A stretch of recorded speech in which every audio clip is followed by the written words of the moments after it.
Hello दोस्तों, मैं हूं अखलाक और welcome back to my YouTube channel. आज की वीडियो का टॉपिक है दोस्तों, how to apply for high UK dependent visa. जैसा कि आपको पता है, मैं लंदन में रहता हूं पिछले 2.5 साल से 3 साल होने वाले हैं। और 1 साल मेरी धर्मपत्नी को होने वाला है। मेरी बीवी जोज़ा, कुछ भी आप कह लें, मेरे साथ रहती हैं वो। तो वो कैसे यहाँ पर आईं, उन्होंने कौन से डॉक्यूमेंट्स रेडी किए थे यहाँ आने के लिए, मेरी तरफ से कौन से डॉक्यूमेंट्स उनको चाहिए थे, और ये सारी चीज़ें आज आपकी इस वीडियो में क्लियर हो जाएँगी, ठीक है? फ़ायदा उन्हीं को मिलता है जो पूरी वीडियो देखते हैं। आधी-अधूरी जानकारी दोस्तों ठीक नहीं होती, थोड़ा समय लग सकता है, बट आप पूरी वीडियो अगर देखेंगे तो आपको मैं एक बहुत ही होता है ना गिफ्ट देने वाला हूँ आपको, और वो गिफ्ट उसी को मिलेगा जो पूरी वीडियो देखेगा। तो सबसे पहले आ जाते हैं चेक एलिजिबिलिटी। एलिजिबिलिटी कितनी है, कौन अप्लाई कर सकता है इस वीज़ा के लिए, ठीक है? तो सबसे पहले you must be a dependent of a person living in the UK with a valid visa, skilled working visa, student on any other eligible visa. तो अगर कोई जिसके ऊपर आप डिपेंड होके जा रहे हो वो ऑलरेडी यूके में इनमें से किसी वीज़ा पर होना चाहिए। जैसे कि मेरे पास है स्किल्ड वर्किंग वीज़ा, इसीलिए मेरी पार्टनर मेरे साथ आज यहाँ पर है। उसके बाद है you need to prove your relationship with the main visa holder, spouse, child और पार्टनर। तो आपको एक सर्टिफ़िकेट जो है वो दिखाना पड़ेगा कि आप दोनों पिछले 2 साल से रिलेशनशिप में हो, या फिर आपने शादी की है तो आपके पास शादी का सर्टिफ़िकेट होना चाहिए, ठीक है? और ensure you meet the financial requirements to support yourself during your stay in the UK. तो आपको यह भी दिखाना पड़ेगा आप यूके में जाने के बाद। तो डॉक्यूमेंट्स में पहला आता है दोस्तों वैलिड पासपोर्ट। कम से कम एक खाली पेज आपके पासपोर्ट पे होना चाहिए दोस्तों, जिस पे स्टैम्प या वह वीज़ा लगकर आएगा, डिपेंडेंट वीज़ा जो होता है। उसके बाद है प्रूफ ऑफ रिलेशनशिप। देखो दोबारा बात आ गई कि मैरिज और सिविल पार्टनरशिप सर्टिफिकेट होना बहुत ज़्यादा ज़रूरी है कि आप दोनों एक दूसरे के रिलेशनशिप में हो, ठीक है? अगर आपके बेबी हैं तो उनका बर्थ सर्टिफिकेट होना चाहिए चिल्ड्रंस के लिए। और अगर आप अनमैरिड पार्टनर हो, जैसे रिलेशनशिप में अगर 2 साल से ज़्यादा भी आप रहते हो एक दूसरे के साथ और आपके पास वैलिड व्हाट्सएप की चैटिंग या एक दूसरे के साथ पिक्चर्स और भी कई सारे सबूत है कि आप दोनों एक दूसरे के साथ रिलेशनशिप में हो, तो भी आप इस वीज़ा को अप्लाई कर सकते हैं, ठीक है? उसके बाद आते हैं प्रूफ ऑफ फाइनेंशियल सपोर्ट। तो इसके लिए आपको बैंक की सैलरी स्लिप लगेगी, आपके जो हस्बैंड या वाइफ जो यूके में रहते हैं बैंक की स्टेटमेंट लगेगी, ठीक है? और आपकी भी सैलरी स्लिप और बैंक की स्टेटमेंट लगेगी अगर आप इंडिया में किसी अच्छी पोजीशन पर काम करते हैं तो। उसके बाद दोस्तों आपको कराना है टीबी का टेस्ट होता है कि ये कंपलसरी है यूके आने के लिए, कोई भी आए किसी भी वीज़ा पर यह टेस्ट ज़रूरी होता है दोस्तों।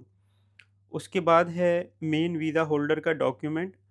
तो जिसके ऊपर आप डिपेंड होके आ रहे हैं, उनका पासपोर्ट होना ज़रूरी है, उनका वीज़ा होना ज़रूरी है, और एनी रिलेवेंट डॉक्यूमेंट अगर अप्लाई करने वाला माँग रहा है तो।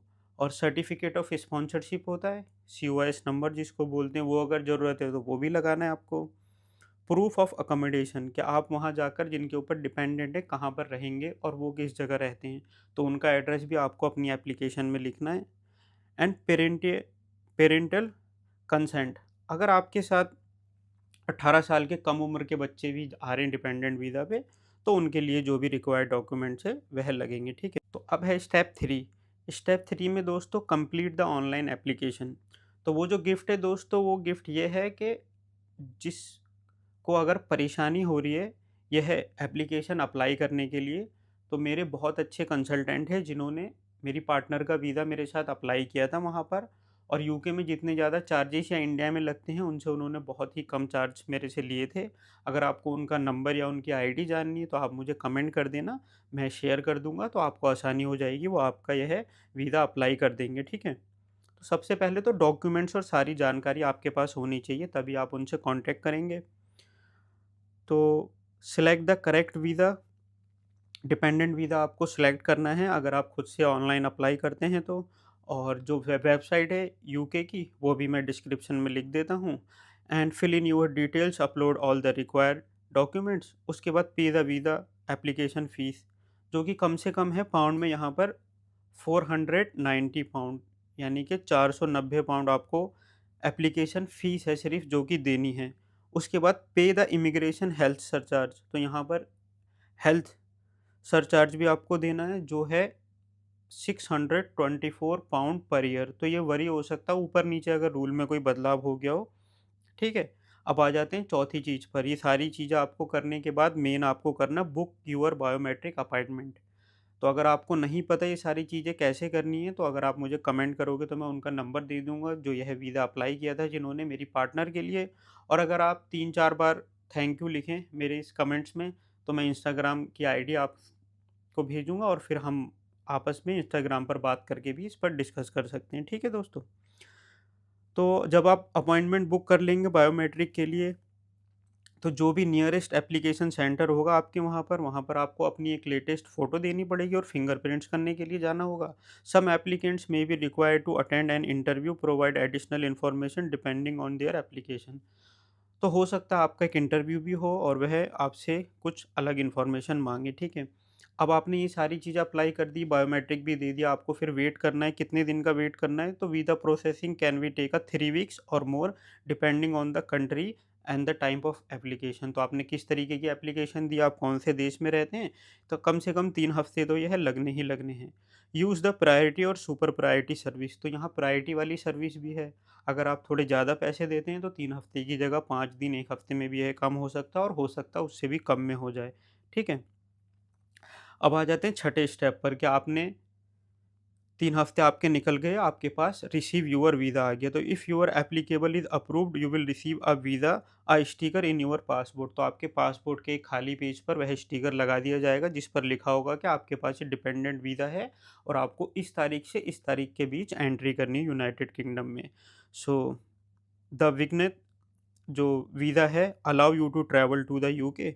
You will also receive details on the collecting your biometric resident permit. तो एक बीआरपी होता है यहाँ पर दोस्तों, अब तो वह ई वीज़ा में कन्वर्ट हो गया है। तो यहाँ पर आने के बाद आपको 10 दिन के अंदर वह लेना होता है। उससे ज़्यादा भी हो सकते हैं, आपको इन्फॉर्मेशन मिलती रहेगी आपकी ईमेल आईडी पर। और बायोमेट्रिक के साथ साथ आपको एक लेटर दे दिया जाएगा कि आपके वहाँ का नियरेस्ट पोस्ट ऑफिस कौन सा है जहाँ से आप जाकर आपको ये बायोमेट्रिक रेसिडेंट परमिट कलेक्ट करना है। उसके बाद दोस्तों आ जाते हैं सातवीं बात पर। सातवां जो स्टेप है वो है travel to UK and collect your BRP.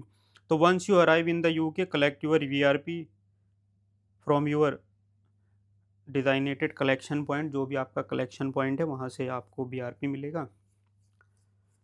तो यूके ट्रैवल करने के बाद आपको बताई हुई जगह से बीआरपी कार्ड कलेक्ट करना है और your BRP will serve as your official visa and permit to stay if allow in the UK. तो वही दोस्तों मेन कागज़ है आपका। अगर आपके पास वह नहीं है तो फिर आपको बहुत मुश्किल होने वाली है। वैसे ये ई वीज़ा में कन्वर्ट हो गया है, उसके ऊपर भी मैं अभी आने वाले टाइम में बता दूंगा, क्योंकि हमारा जो बीआरपी है वो 31 दिसंबर को ख़त्म हो गया है, तो हमने ई वीज़ा अप्लाई कर लिया है दोस्तों। ठीक है? फिर आ जाते हैं 8वें स्टेप पर। अभी तक चैनल लाइक, शेयर और सब्सक्राइब कर दो। जितने भी आपके मन में सवाल हैं सब कमेंट्स कर दो। मेरी इंस्टाग्राम की आईडी फॉलो करके मेरे से बात करो और हम एक दूसरे की मदद करेंगे, आगे बढ़ेंगे, ठीक है? कोशिश करते रहो, ज़रूर आपको वीज़ा मिलेगा। वर्क वीज़ा अगर अप्लाई करना चाहते हैं, डिपेंडेंट वीज़ा, सारी इन्फॉर्मेशन मेरे यूट्यूब चैनल पर उपलब्ध है। तो once you have your visa and BRP you can settle in the UK with the main visa holder जिनके ऊपर आपने डिपेंडेंट वीज़ा अप्लाई किया है। You can work. तो मेरी जो पार्टनर है वह काम भी कर सकती है फुल टाइम। हम दोनों एक ही जगह काम करते हैं और जहाँ काम करते हैं ऊपर ही रहते हैं। तो मस्त मौला लाइफ चल रही है अभी तक। तो इन सभी स्टेपों को फॉलो करके आप यूके का डिपेंडेंट वीज़ा आसानी से अप्लाई कर सकते हैं। इसी के साथ मैं यह वीडियो यहीं समाप्त करता हूँ। Thank you so much.